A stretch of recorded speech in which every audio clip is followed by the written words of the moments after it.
everyone, this is Lenita Williamson. I'm going to talk to you about what we're covering in Module 3 and what some of my skills were that I found out that I can use with securing staff or needed resources such as staff for the unit. In the questionnaire, I found that I have very good effective measures with looking at the detailed aspects of work. I'm able to sense the emotional undercurrents in my group. It's easy for me to see the big picture, and I work very hard to find a consensus in conflicting situations. Out of Chapter 7, I was able to determine that I enjoy planning, organizing, and coordinating.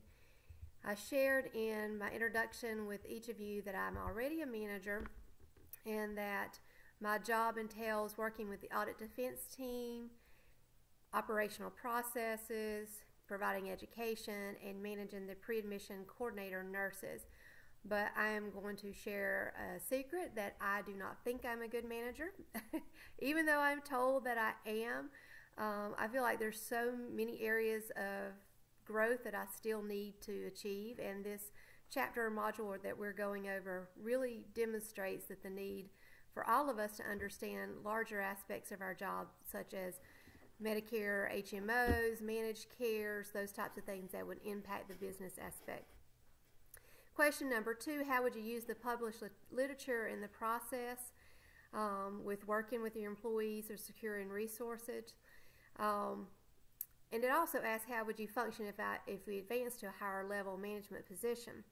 Personally, I don't think I would function well in a higher level management position, which would be at the director level. And the reason for that is that I don't understand all of the compliance or business aspects when it comes to managed cares or those types of things. And it's very, very important that we do learn that if we're going to go into management. I would have to rely heavily on a collaboration of other disciplines and team involvement if I did go into a higher level. And it would only be then, after I synthesized all the feedback and data, that I could make an executive decision. The literature that I read is Resistance to Change in the Nursing Profession, Creative Transdisciplinary Solutions. I've come to realize that in order to change an environment in nursing, you kind of have to have a buy-in. And per Clark, resistance to change is fortified by the academic environment as well as the actions of the member of the academic community. I think that's true in hospitals as well. Planning for students' learning was based on the instructor's perception of the students' objectives, and I find that in hospitals, a lot of times the ones that are running it, either whether it be a medical director, chief financial officer, or administrative director of nursing, have a perception of their goals and what they think the nursing objective would be, but a lot of times they do not necessarily ask what nursing objectives are. Also, per Clark, resistance to change is based on fear or uncertainty, doubt, frustration, and mistrust, along with confusion and anger.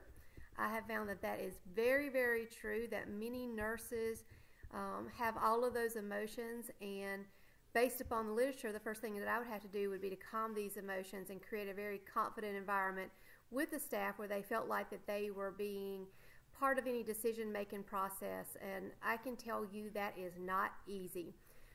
For example, I gave some knowledge-based material over the last week that should make the job easier once the nurses learn the material.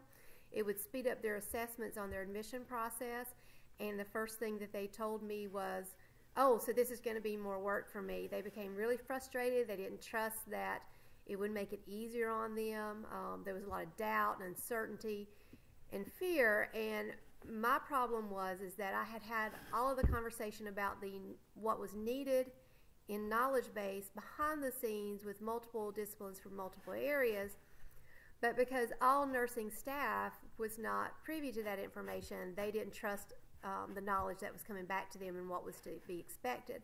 And it's really hard to get a consensus of all nurses because there's multiple shifts, multiple days that you don't have the same nurses, and if you have just one or two that is feeding the fear, it really can be like a fire and kind of spread, and it's really hard to contain that.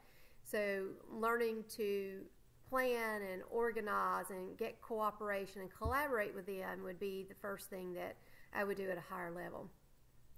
says identify the levels and departments that you would need to work with in order to be effective in your role. I know as of now it would be the nursing education department, the physicians, the billing office, business department, insurance, compliance, environmental services. If you're a nurse manager, you're working with every department within the hospital.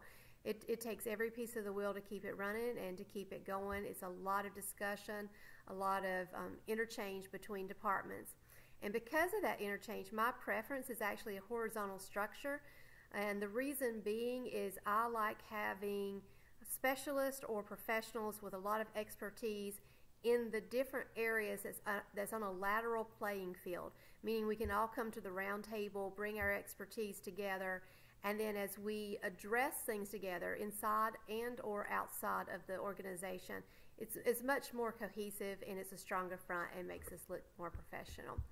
So good luck to all of you guys. This is a very important module and I hope you all enjoy it. Thank you.